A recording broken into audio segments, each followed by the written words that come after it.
This week we're going to focus on adhesive capsulitis, also known as frozen shoulder. It's a 3-part series, so please follow along for the next 3 days. We're going to try to see how we can identify frozen shoulder, what are the initial steps in treatment, and then how do we treat it long term. Okay, so first today is trying to identify whether or not you have it. 3 easy range of motion tests to see if you can possibly rule yourself in and talk to a professional. First one is external rotation. Simply keep your arms at the side with elbows tucked in, and we try to rotate out. If affected arm is going much less range of motion before it gets tight and painful, there's a possibility that you have frozen shoulder, but not until we go through the next 2.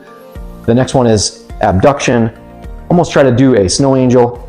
I'm from North Dakota, so snow angels are popular here. If the affected arm gets tight, painful, and gets even shruggy at this shoulder height, there's the likelihood that you may have frozen shoulder in that order. So external rotation, abduction. Last one is internal rotation. If it's tight and restricted also as you go behind your back and try to maybe pull your pants up or even dress yourself, there's also a chance that you have frozen shoulder. But how do we put it all together? If external is the biggest limiter, then abduction, then internal rotation in that order. If your restriction is limited by the most to the least in that order, that's called a capsular pattern. What's a capsular pattern? It's basically if those ranges are limited the most from external to abduction to internal, we put you in a classification called adhesive capsulitis or frozen shoulder.